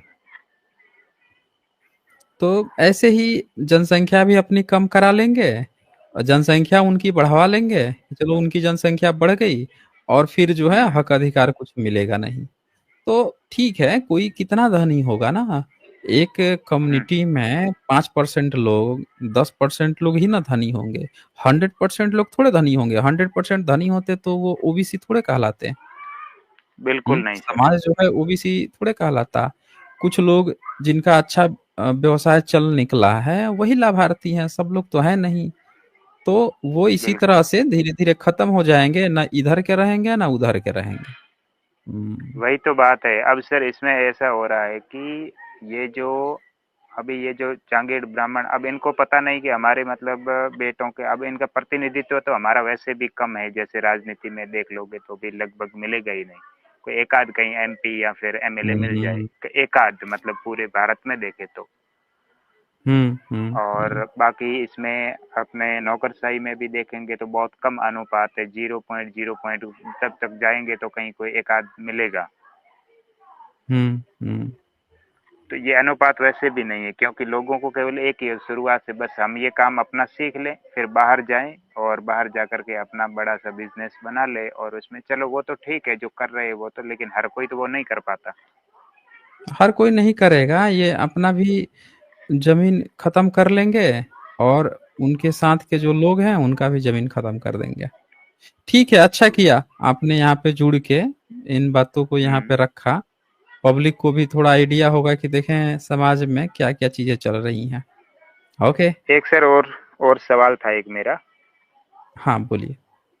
अपने जैसे हमारे यहाँ ये जो जितने भी कुल देवी के वगैरह जो मैंने मंदिर बताए हैं हमारे जो समाज में होते हैं, अपने अपने किसी समाज की कोई कुल देवी है, किसी समाज किसी नाम की कुल देवी है। हम्म। इनमें सर क्या होता है कि अब हमारे मतलब जो भी पुजारी होता है ना, वो मतलब उनको अगर कुछ पूछा जाता है ना कि भाई किसी के कोई समस्या है, तो वो उसका हल बता देते, समाधान। जैसे कि अपने ये जो भोपा लोग करते हैं, भोपा शब्द आपने सुना होगा। हम्म। तो ऐसा ही यहाँ हमारे यहाँ होता है कि हमारे समाज का है और हम ही पूजा करते हैं, तो किसी की कोई समस्या हो गई और उनको पूछ लेते हैं, तो वो एग्जैक्ट वो मतलब बता देते हैं कि भाई आपके ये किस कारण से हुआ। अच्छा। तो मुझे ये मतलब अभी तक ये समझ में नहीं नहीं, वो कैसे हाँ बताते हैं? कोई भी व्यक्ति जो मतलब है, जैसे मान लो, जैसे मान मैं एक उदाहरण देता हूँ। जैसे कि अपने किसी के कोई हो सकता है कि घर के अंदर किसी की या तो डेथ हो गई एक्सीडेंट में, हम्म। या हो सकता है तत्काल जन्म के बाद मृत्यु हो गई किसी की, ठीक है। या हो सकता है किसी के साथ कोई दुर्भाग्य से कुछ बुरा हो गया, हम्म। और हालांकि इसने कोई ऐसा कोई उसने कोई कर्म भी नहीं किया था ऐसा। फिर जब ठीक है। ये चीज हम उनको पूछते कि भाई हमारे साथ ही ऐसा क्यों हो रहा है, तब वो जो कारण बताते हैं, उन कारणों के अंदर वो यही कहते हैं कि हमारे यहाँ जो भी अपने राजस्थान के लोक देवी देवता है, जो मतलब जो ऐतिहासिक प्रमाणित है, वो नहीं, जो कि ऐतिहासिक नहीं है। जैसे बाबा रामदेव हो गए, ये अड़बू जी हो गए, पब्बू जी हो गए, मतलब ऐसे बहुत सारे यहाँ लोकल तो बहुत सारे देवी देवता है। तो उनके नहीं क्या देखें, होता है कि जी मतलब कुल मिला के जो बाबा वाले जो अंधविश्वास है वही तो वो कर रहे हैं ना। हाँ, वो सेम एग्जैक्ट चीज वहाँ हो रही है, और वो एग्जैक्ट मतलब जो सॉल्यूशन दे रहे हैं वो सॉल्यूशन भी सटीक हो रहा है। मतलब ऐसा नहीं है कि उन्होंने कोई गलत बात बता दी। अगर किसी के उस कारण से नहीं हुआ है ना, जैसे कि आपके किसी देवी का प्रकोप है, देवता का ये नहीं भी है, तो भी वो कह देते हैं कि आपके कुछ नहीं है, आपने कुछ खुद गलत काम किया इसीलिए हुआ, ये भी वो कह देता है। नहीं देखिए देखिए, एक चीज आप हम्म। समझिए, पहले तो देवी देवता का कोई प्रकोप होता नहीं है। हाँ, वो तो होता किसी भी नहीं है। कोई देवी देवता का कोई प्रकोप नहीं है। अगर कोई भी व्यक्ति ये बात कह रहा है कि किसी देवी देवता के प्रकोप से ऐसा हुआ है, तो कहीं ना कहीं वो हम्म। खुद अंधेरे में है और दूसरों को भी टार्च बेच रहा है कि लो भैया हम अंधेरे में हैं तो बिल्कुल। तुम भी टार्च खरीद लो।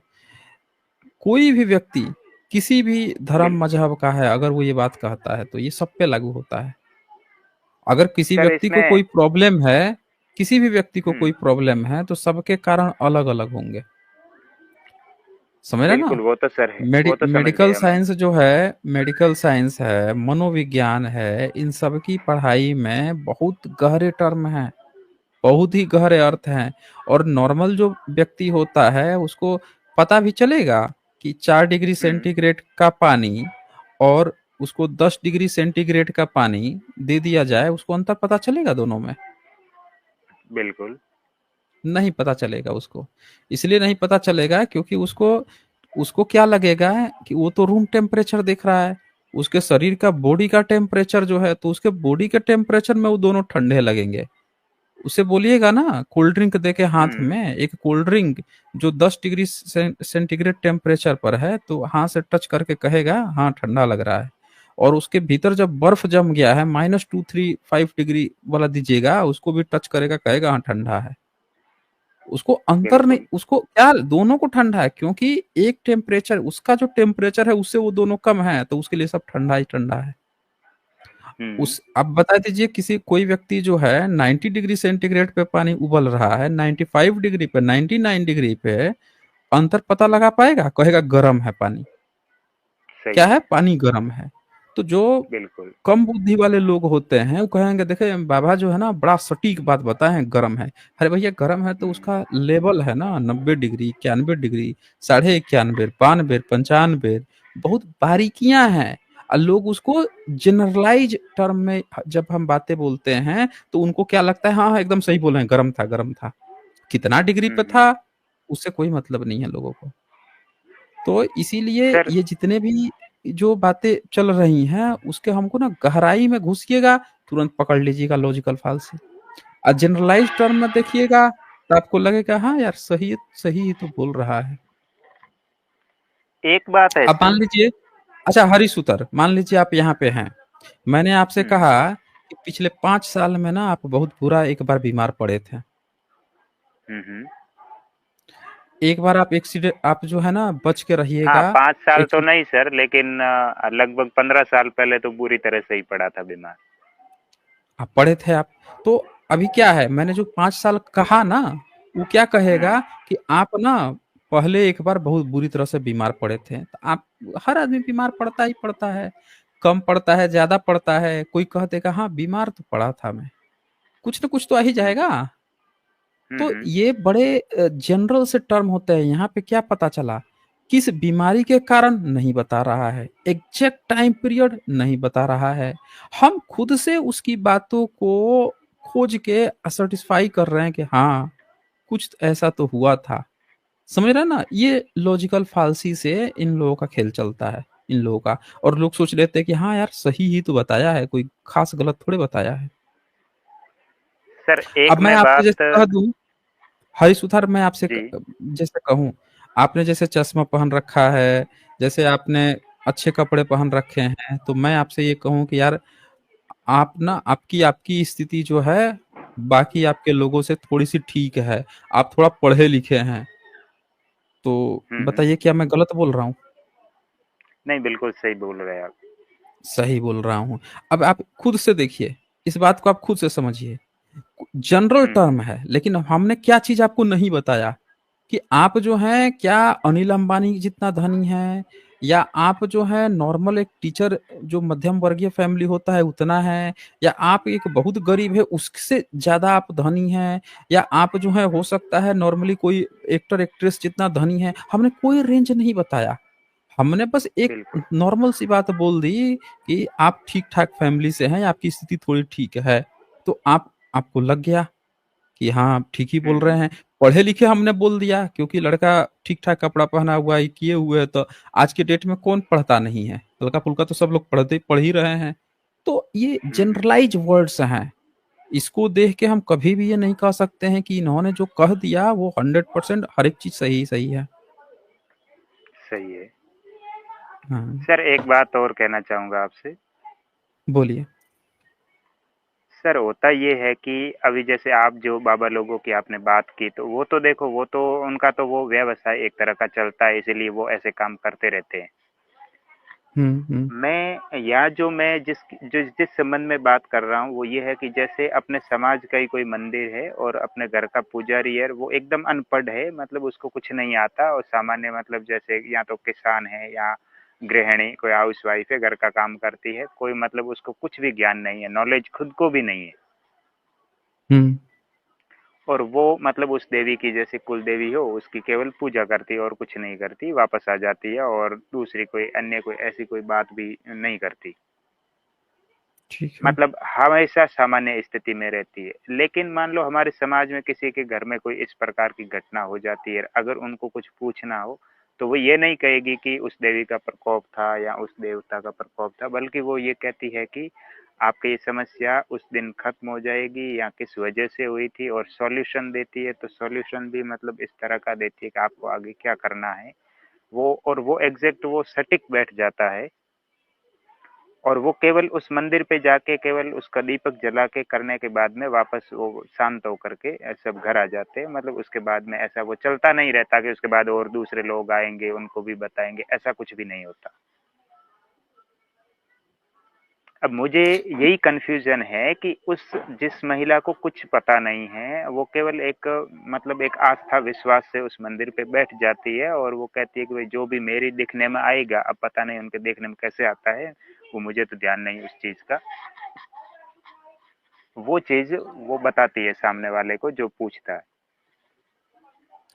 अब देखिए, इस बात को समझिए, हम्म ये कोई ना नई बात नहीं है, नहीं तो आपको नहीं। पता है ये, हाँ, ये बिल्कुल नई बात नहीं है। इसको आपने, एक मूवी आई थी 10,000 BC, हॉलीवुड की, हाँ हाँ। तो उसमें ये दिखाया गया कि 12,000 साल पहले की कहानी दिखाई जा रही है। क्या दिखाया जा रहा है कि जब उनको जाना होता था शिकार करने, तो उनके हम्म गांव से जो सबसे वरिष्ठ, सबसे ज्यादा बूढ़ी जो औरत होती थी, वो आंखें वांखें बाल बाल खोल ओल के सरवर घुमाती थी, और उसके दिमाग में हम्म ना कुछ इमेजेस बनती थी, कुछ सोचती थी ये होगा वो होगा, फिर लोगों को भविष्यवाणी करती थी हम्म कि अब ये होगा वो होगा। मतलब उसको जो चीज दिख रहा है वो बता रही है। आप सोचिए कि हम्म हम तो भारत की बात कर रहे हैं, विदेशों तक ने ये दिखा रखा है कि प्राचीन काल में इस तरह से लोग कहते थे, किसी को दिखता है, किसी को करता है। हाँ, मैं ये तो अपनी मतलब आंखों, हर जगह पड़ा है। हाँ, हर जगह पे ये होता है। और दरअसल अगर वास्तव में अगर सही से आप देखेंगे, तो ये एक लॉजिकल फालसी इस्तेमाल करते हैं ये लोग, इसमें कुछ होता होता नहीं है। मतलब एक दूसरे को ना बेवकूफ बनाया जाता है। हम्म सब एक दूसरे को ना दरअसल बेवकूफ बना रहे हैं इस प्रथा के नाम पे। जैसे आप देखिए, शादी विवाह होता है तो क्या कहेगा कि इसमें ना आप इधर से ना अग्नि की प्रतीक्षणा इधर से कीजिए, लोटे से हम्म ऊपर से पानी गिराइएगा ना तो उसकी धार बीच में रुकनी नहीं चाहिए, नहीं तो शादी टूट जाएगी। आप हम्म तिथि पे ही विवाह कीजिएगा, तिथि पे नहीं होगा ना तो ये हो जाएगा। आपको साथ बहुत सारी कंडीशन दी जा रही हैं, ये करना है वो करना है। अब जरा सोचिए, जिन बिल्कुल। देशों में इसमें से कोई भी चीज नहीं फॉलो की जा रही है, उनकी भी शादी सकुशल चल रही है। सबसे ज्यादा लंबी शादियां तो जापानियों की चलती हैं, वो तो ये फॉलो भी नहीं कर रहे हैं। हम्म दुनिया में सबसे ज्यादा समय तक पति पत्नी एक साथ रहने वाला जापान देश है, रिकॉर्ड है उसका। बिल्कुल। अब आप सोचे, उन्होंने कोई भी ये नियम फॉलो नहीं किया, लेकिन यहाँ पे आपको हाँ। सारी चीजें क्या बता दी गई कि ये चीज नहीं करोगे, ये अब आप सबके मन में बैठ गया है। शादी करने जा रहा है, अब ये कह रहा नहीं इस हम्म तरह करना पड़ेगा, नहीं तो कांड हो जाएगा, बहुत बड़ा वो हो जाएगा, ये हो जाएगा, डर के मारे सब किए पड़े हैं, सब किए पड़े हुए हैं। और सेम पैटर्न गा रहे हैं। कोई नया बंदा आता है, कहते हैं भैया ये सब बकवास है, तुम ही जानते हो, तुमने दुनिया देखी है, हम लोग दुनिया देख के आए हुए हैं, बहुत बड़े बड़े कांड हो जाते हैं, खुद से कहानियां बनानी शुरू। तो यहाँ पे हम्म ओवरऑल क्या मिल रहा है कि हर एक जगह पे इस तरह की चीजें हो रही हैं, लेकिन गहराई में आप घुसेंगे तो नथिंग, कुछ भी नहीं है इसमें। किसी को कोई इमेज नहीं दिखती है, समझ रहे हैं सर ना, एक कुछ चीज, भी बिल्कुल कुछ वो भी तो, नहीं दिखती है। हाँ बोलिए। वो तो सर मैं समझ गया कि ये जो ये नियम वगैरह बनाए उसके अकॉर्डिंग ये जो भी रीति रिवाज परंपराएं चलती है इसमें तो कुछ भी नहीं है।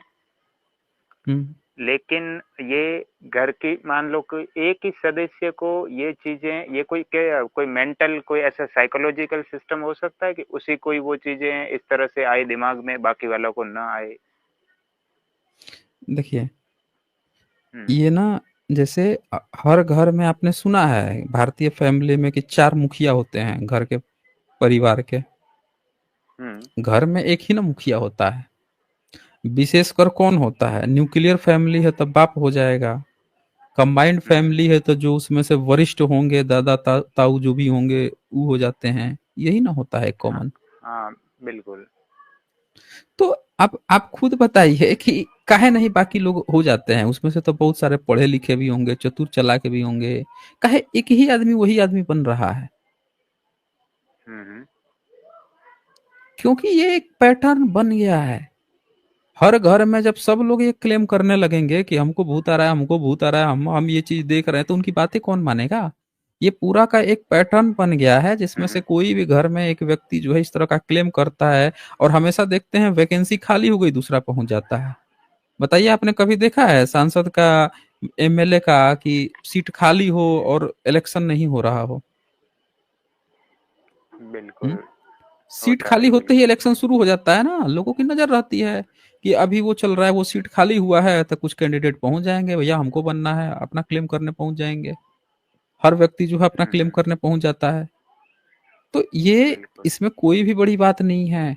कोई व्यक्ति जो है आपको ये कह रहा है कि भैया एक ही आदमी को क्यों दिख रहा है, जब हर व्यक्ति दावा हम्म करने लगेगा तो दूसरे की बात कौन सुनेगा? नहीं सुनेगा। पहले देखते हैं सब, सीट खाली हो रहा है।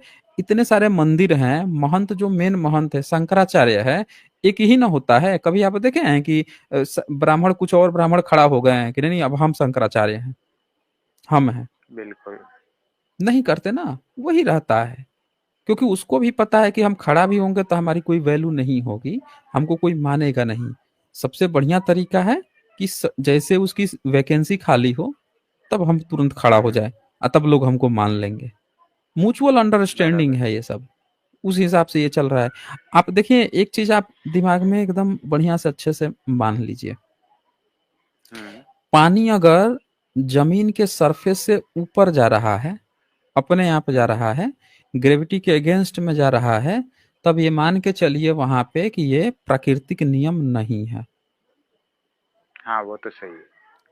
और जो भी प्राकृतिक नियम नहीं है, जैसा कि आज जातक कथा में भी मैंने बताया कि बोधिसत्व कैसे पहचानता है, इसी तरह से कि यार फल जो है डेली हम लोग खुद तोड़ते थे, आज फल खुद ही हमारी तरफ चला आ रहा है। फल ने अपना वो कर लिया, स्वभाव को परिवर्तन कर लिया। ये कैसे हुआ? समझ जाता है कुछ गड़बड़ है।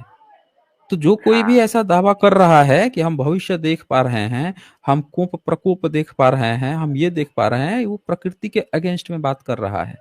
भाई भूकंप आता है, आज तक हम ऐसी कोई डिवाइस नहीं बना सके हैं जो हम लोगों को 1 दिन 2 दिन 10 दिन पहले बता सके कि भूकंप आने वाला है। समझ रहे बिल्कुल। हैं? तो हम आज तक सोचिए भविष्य में इतना निर्माण नहीं कर पाए हैं। कोरोना आया, सारे मंदिर मस्जिद काबा बंद हो गया, सब बंद कर करके सारे प्राइवेट डॉक्टर जो है अपना हॉस्पिटल बन बन के घर में घुस गए हैं। ये जितने भी हाँ ज्योतिषाचार्य से लेके और ये वो सब घुस गए, सबकी हैकड़ी भीतर चली गई थी। समझ रहे हैं? ये तो सब। कब कहाँ हाँ पे बिल्कुल। कौन सा ब्लास्ट हो जाता है भारत, कहीं भी किसी भी देश में, कहाँ पे कौन लोग मर रहे हैं, आज तक कोई भविष्यवाणी नहीं किया। नहीं किया समझ रहे हैं? बिल्कुल। कोई भी भविष्यवाणी नहीं किया।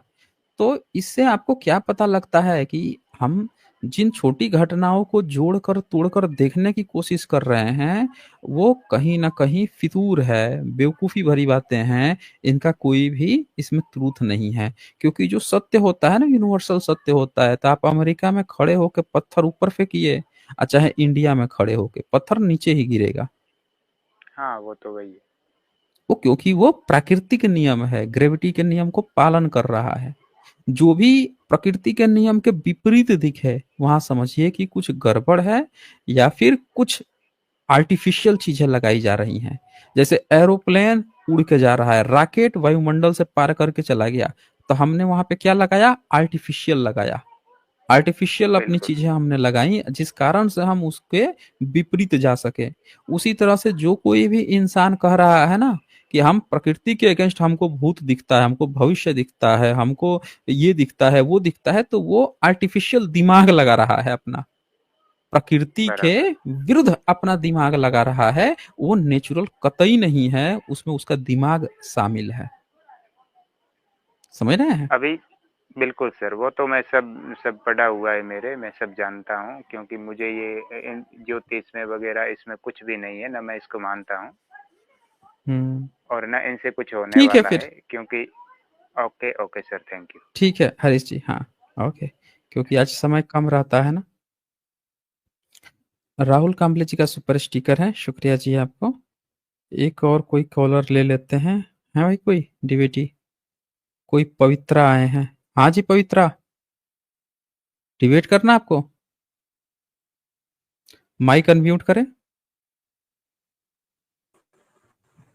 हेलो। हाँ जी बोलिए। सर मैं ये पूछना चाह रही थी ना कि जैसे बुद्धा जी ने सिर्फ एक बूढ़े व्यक्ति को देखा और एक मतलब बीमारी वाले व्यक्ति को देखा, एक डेड व्यक्ति को देखा, तो उनको मतलब इतना वैराग्य कैसे आ गया एकदम से सडनली कि वो सब कुछ छोड़ के चले गए?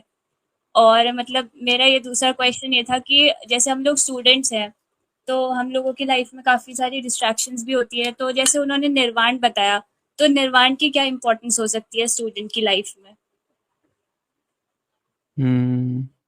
देखिए आपने जो पहला प्रश्न किया ना कि बुद्ध ने बूढ़े को देखा, रोगी को देखा और अचानक से घर छोड़ के चले गए, तो आप जब भी बुद्धिज्म के बारे में बात करें ना, तो उसका रेफरेंस भी देख लिया करें कि ये रेफरेंस कहाँ से आ रहा है। किताब में या बुद्धिज्म में कहीं लिखा भी है, या खुद से किसी ने आपको कहीं ऐसा तो नहीं है रॉन्ग नंबर लगा दिया आपको? आपने कभी चेक किया अच्छा। है कि किस किताब में ये बातें लिखी हैं? सर हमने तो अपनी हिस्ट्री की बुक्स में पढ़ा था ये सब। और हाँ, हिस्ट्री के बुक्स में पढ़ा था। अब देखिए यहाँ पे ध्यान से दीजिएगा, बुद्धिज्म की बातें उनके त्रिपिटक किताबों से आती है। त्रिपिटक का जब आप पढ़ेंगे, इवन जातक कथा भी पढ़ेंगे, तो उसमें भी एक बार ये बात आई हुई है जिसमें ये बताया जाता है कि जो जो लड़ाई होती थी शाक्य और कोलियों में, वो पानी के बंटवारे को लेकर हो रही थी। बाबा साहब ने अच्छा। बुद्धायनिच धम्मा लिखा, उसमें भी इस बात को लिखा कि जब लड़ाई हो रही थी तो उसमें शाक्य जो हैं, यानी कि जो तथागत बुद्ध हैं, उस समय सिद्धार्थ जो हैं, उन्होंने क्या प्रपोज किया कि हम लोग को लड़ाई नहीं करनी चाहिए, बातचीत से सुलझाना चाहिए। और बाकी सब कह रहे थे कि नहीं, उनकी हिम्मत कैसे हो गई, मुंह तोड़ देंगे, लड़ मरेंगे, काट देंगे, मार देंगे। तो वोटिंग की गई। वोटिंग में क्या हुआ, सब गर्म खून के कि नहीं नहीं, ऐसे कैसे पानी रोक लिया, ये हो गया, मार देंगे, काट देंगे। वो जीत गए, तथागत अकेले रह गए। तो उनको ना देश निकाला हो गया कि तुम ना शामिल तो हो गए हो गण में, लेकिन तुम हम लोगों के फैसले के विरुद्ध जा रहे हो। तो तथागत ने इस चीज को स्वीकार किया कि हमको ना घर छोड़ के जाना ही है। लेकिन जब वो गए तो उन्होंने उस समय का यूटिलाइज किया। उन्होंने अपने पत्नी से भी कहा, उनकी पत्नी खुद बुद्धिस्ट थी, तो उनको अच्छी तरह से पता था कि प्रवज्ञा के लिए जाना पड़ता है। वो बोलती भी है उनसे कि मैं भी साथ में चलती, लेकिन चूंकि बच्चा है तो किसी न किसी एक को तो रुक कर हाँ। पालना पोसना पड़ेगा। तो वो रुक जाती हैं और ये जो है अकेले जाते हैं और जाकर अब 6 साल तक यूटिलाइज, और फिर दुनिया इनको जानती है। तो ये वाली जो कहानी है ना, बूढ़े को देखा, हाँ। ये देखा, वो देखा, रोगी को देखा, ये सिर्फ हाँ। बुद्ध के जो 4 आर्य सत्य जब बताए जाते हैं कि बुद्ध ने 4 आर्य सत्य क्यों बताया था, उसके लिए ये सिर्फ कहानी है, न कि बुद्धा ने, तथागत बुद्ध घर से क्यों निकले थे, क्यों उन इनलाइटेंड हुए, इसके पीछे का कहानी वो नहीं है। सिर्फ बुद्ध के जो 4 आर्य सत्य हैं, उसके पीछे की वो कहानी है। तो उन्होंने दुखों को पहचाना। उनके हाँ। घर से जाने के कारण बहुत सारे थे, समझ रहे हैं ना। भारत हाँ। गुलाम हुआ, उसके बहुत से कारण हो सकते हैं। हम सिर्फ एक बिंदु को पकड़ के कह दें कि यही कारण से भारत गुलाम हुआ, तो ये सही नहीं होगा। हाँ। समझ रहे ना, सर पर हर एक चीज के हमको क्यों नहीं बहुत से कारण होते हैं। हाँ, हमको क्यों नहीं हम्म। रियलाइज होता है कि ये बहुत बड़े दुख है, जैसे जन्म हो गया, मृत्यु हो गया, जरा हो गया, व्याधि हो गया। तो हम तो अपनी जिंदगी में ही रहते हैं, हमें ये नहीं लगता कि हमें भी निर्वाण के पीछे जाना चाहिए। मतलब या फिर हमें हम्म। भी, जैसे देश के अब लोग हैं तो सब दुखी हैं, तो उनके लिए कुछ करना चाहिए। हाँ, अब वही बोल रहा हूँ ना, कोई भी व्यक्ति आपके पास आप खुद सोचिए, आपके पास क्यों नहीं रियलाइज हो रहा है, क्योंकि आप ना उससे रिलेटेड आपके पास 10 कारण नहीं है। हम्म। जब आप किसी नास्तिक से पूछिएगा ना कि आप नास्तिक क्यों हैं, तो वो ये नहीं कहेगा हम्म। कि ईश्वर नहीं है इसीलिए मैं नास्तिक हूँ। वो आपको ना 10, 20, 40, 50 कारण बता देगा, ये कारण है जिसके कारण से मैं नास्तिक हूँ।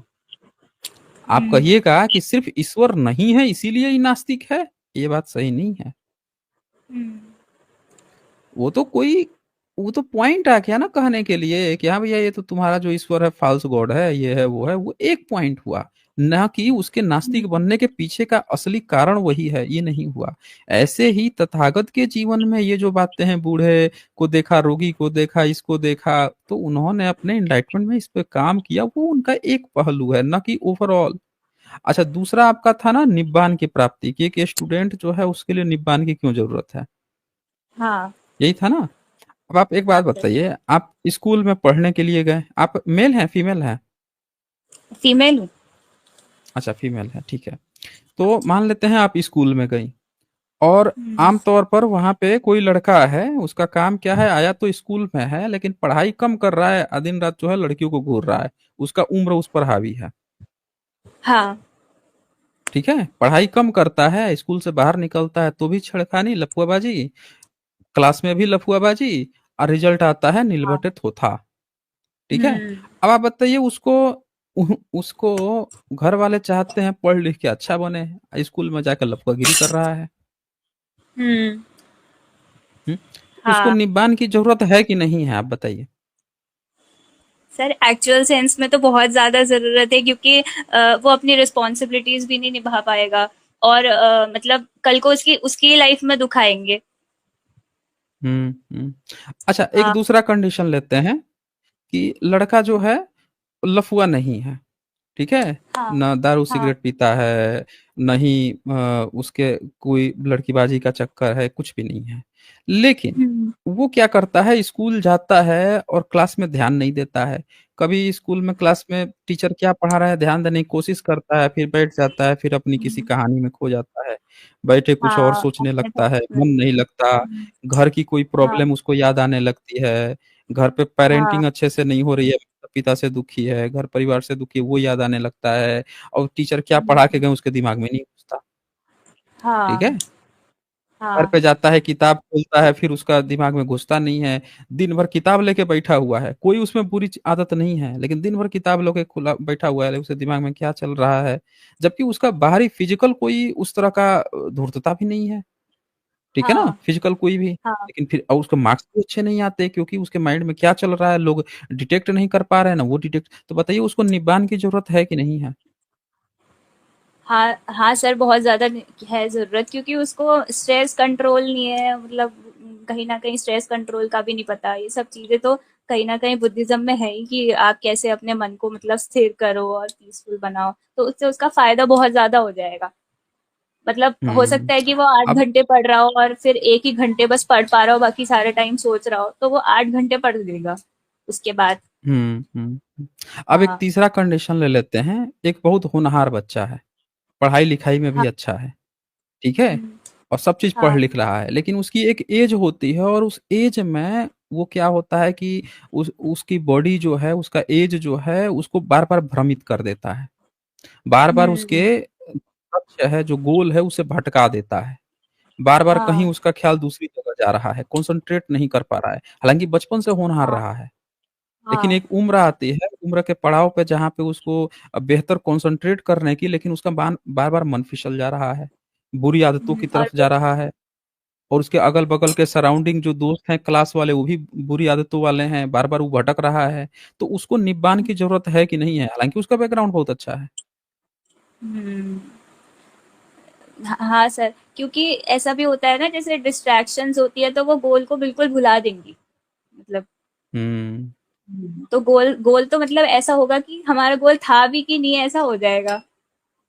तो निर्वाण की तो बहुत बहुत ज़्यादा ज़रूरत बहुत सारे बच्चे जो है ना, 10th में मार्क्स लाते हैं 98%, 99%, टेन हाँ, परसेंटाइल लाए हुए, मतलब 10 हुँ, परसेंटाइल भी लाए हुए। अब आप सोचिए कि वही बच्चे 12 में मार्क्स सेकेंड डिवीजन ला रहे हैं, वही बच्चे हुँ, हुँ, जो इनके 100% लगभग पहुंच गए थे, ए कैटेगरी में, ए प्लस प्लस कैटेगरी में पहुंच रहे थे, वो बच्चे 12 में जाके सेकेंड डिवीजन ला रहे हैं। कैसे हुआ? कहाँ पे वो खो रहे थे, कहाँ पे भटक रहे थे, कहाँ पे डिटेक्शन नहीं किया गया उनका? उनको जरूरत है कि नहीं है? हर एक बच्चे को दरअसल में बुद्धिज्म के मेडिटेशन की सख्त जरूरत है, उसके गाइडलाइंस की जरूरत है, ताकि बच्चा जो है कंसंट्रेट रहे, अपने लक्ष्य पे कंसंट्रेट रहे। हाँ, और फिर ठीक है, देश का कल्याण। हाँ, तभी हो पाएगा, तभी हो पाएगा। इससे देखें कितनी प्रॉब्लम सॉल्व हुई। इससे पहली हाँ, प्रॉब्लम ये बहुत। सॉल्व होगी कि लड़कियां जो हैं सेफ फील करेंगी, ठीक हुँ, है, वो घर से हुँ, जाएंगी पढ़ाई लिखाई पर, वो उनकी बहुत सारी प्रॉब्लम बच जाएगी। समाज में लड़कियों पे जो बहुत सारा चीज हो रहा है, उससे भी आदमी बच जाएगा। लड़कियां भी अगर मेडिटेशन और बुद्धिज्म वो कर रही हैं, तो वो भी अगर भटक रही हैं अपने एजुकेशन से, वो भी सही अपने रास्ते पाथ पे रहेंगी। इससे हाँ, समाज में बहुत ज्यादा डिसिप्लिन आएगा, सभ्य समाज हाँ, का निर्माण हो सकेगा, लड़के लड़की भी आराम से शाम को रात को जा सकेंगे, घर वालों को डर नहीं रहेगा कि घर की लड़की बाहर निकली है, लड़का बाहर निकला है, फोन लगा के बेटा पहुंचे, बेटी पहुंचे, फोन कर देना, पहुंच हुँ, जाना, तो हुँ, ये पढ़ देना। लड़की ऑटो में बैठ रही है, फोटो खींच रही है ऑटो की, कि भाई घर पे भी सेफ पहुंच पाएंगे कि नहीं पहुंच पाएंगे। हम्म? हुँ, तो ये सारी प्रॉब्लम्स जो हैं, बहुत सारी प्रॉब्लम सॉल्व हो जानी है, लेकिन ये देखने की जरूरत है कि भारत में हमने उस हीरे को, डायमंड को खो के गोबर गोमूत्र को हम लोगों ने स्वीकार किया है। समझ नहीं है? तो ये इस देश की विडंबना है। ठीक है फिर, ओके। ठीक है सर, थैंक यू। हाँ जी, थैंक यू। तो साथियों छोटा सेशन रहता है, तो फिर हम यहाँ पे क्लोज ही करेंगे। बलबीर सिंह जी यहाँ लिखते हैं, एसजे सर एचपी में इतनी आपदा आ रही है, कहाँ है फ्यूचर जानने वाले, किसी ने प्रेडिक्शन भी नहीं दी। जय भीम नमो बुद्धाय। कोई तो पर्ची डालता किसी भी देवता की। बिल्कुल सही कहा आपने, वहां पर्ची नहीं डालेंगे। लोग जो हैं जा रहे हैं, मर जा रहे हैं। जो हेलीकॉप्टर से जा रहा है उसका भी हेलीकॉप्टर टकरा के मर रहा है, जो पैदल जा रहे हैं वो भी, ट्रेन के एक्सीडेंट हो रहे हैं, एरोप्लेन क्रैश कर रहा है, हर चीज तो हो रही है। पर्ची वाला जो है पर्ची बना के घर में बैठा हुआ है, दरबार लगा रहा है कि भैया पर्चे तो दरबार में खुल रहे हैं, तभी तक वहां औरतों के जो है कई कई किलो गहने गायब हो जा रहे हैं। समझ रहे हैं, दरबार में वहां पर्ची बनवा रही है, पीछे से उसका सोना गायब है। जा रही है उसमें पुलिस थाने में, पूछा गया कि भैया तुम तो पर्ची बनवाई थी, उसी की पर्ची बनवा लेती, किसने गायब किया? तो करे हाँ वो तो कह रहे थे कि थाने में भी रिपोर्ट लिखवा दो। अबे थाने में रिपोर्ट लिखवा दो, गई है पर्ची बनवाने, खड़ी है पर्ची बना रहा है, पीछे से उनका सोना गायब हो गया। बताइए, ये तो हाल है। तो ठीक है दोस्तों, आप लोगों का बहुत बहुत शुक्रिया अंतिम तक बने रहने के लिए। और फिर हम लोग मिलते हैं संडे को 7:30 पे नए टॉपिक के साथ। बहुत बहुत शुक्रिया आप सभी का।